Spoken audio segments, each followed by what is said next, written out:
নমস্কার, মায়ের রান্নাঘরে সবাইকে স্বাগত। আজ করব টমেটো গোলমরিচ দিয়ে রুই পোস্ত। দুটো টমেটো নিয়েছি আর পেঁয়াজগুলো দুটো নিয়েছিলাম, কেটে নিয়েছি। কড়াই গরম হতে দিয়েছি। কড়াই এবার একটু সর্ষের তেল দিয়ে দেবো, খুব সামান্যই তেল দেব।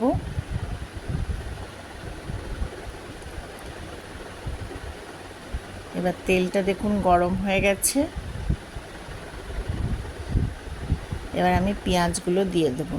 পেঁয়াজগুলো আমি একটু ডুমো ডুমো করেই কেটেছি, আপনারা আপনাদের ইচ্ছে মতো কেটে নেবেন, কারণ এটা একটু হালকা ভেজে নিয়ে নেব। টমেটোটাও দুটো এরকম কেটেছি, আপনারা আপনাদের সুবিধে মতো কেটে নিতে পারেন। যেটা গ্রাইন্ডারে পেস্ট করব বলে আর কি।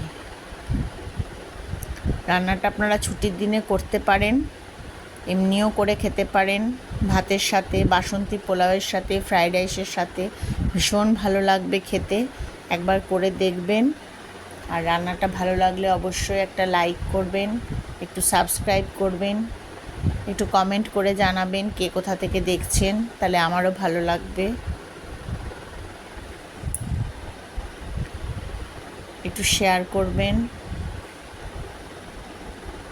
একটু ফলো করবেন চ্যানেলটাকে।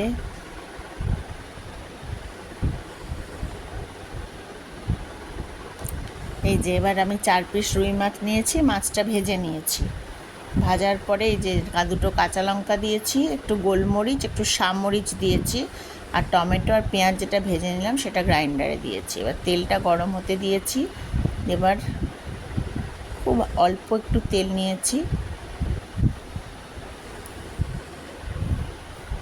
এবার একটু কালো জিরে দিয়ে দিচ্ছি।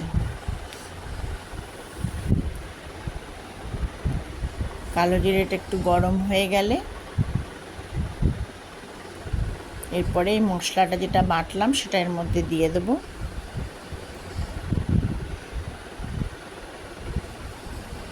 এবারে মশলাটা কিন্তু ভালো করে ভাজতে হবে, খেয়াল রাখতে হবে যেন কাঁচা গন্ধ না ছাড়ে, পুড়ে না যায় আর তেল ছেড়ে যায়, ততক্ষণ পর্যন্ত ভাজতে হবে। তাই গোটা রান্নাটায় সিমে হবে।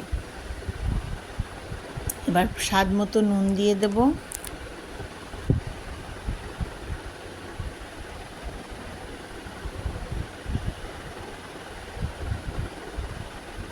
এরপরে আমরা একটু হলুদ দিয়ে দেব।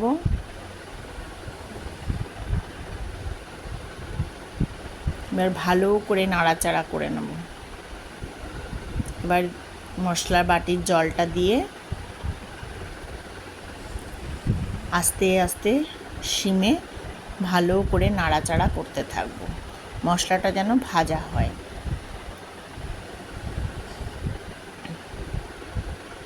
এবার একটু পোস্ত দিয়ে দেবো।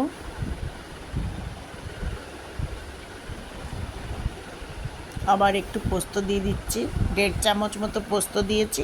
পোস্তটা ভালো করে মিশিয়ে নিচ্ছি। একটা সুন্দর ফ্লেভার উঠেছে।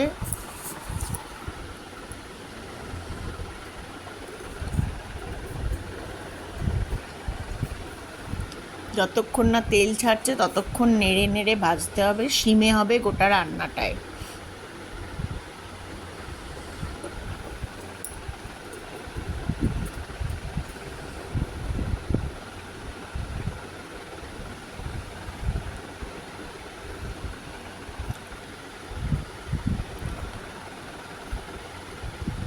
দেখুন বেশ ভালো করে ভেজে নিয়েছি।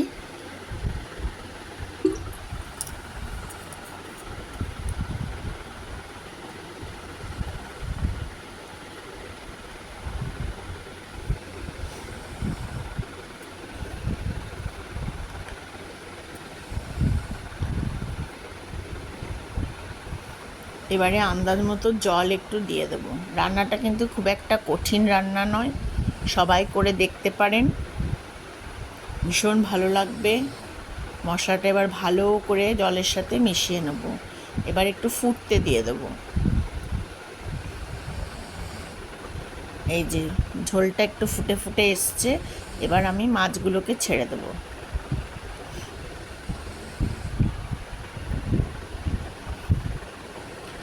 এটা একটু মাখা মাখা হবে, ঝোল ঝোল হবে না।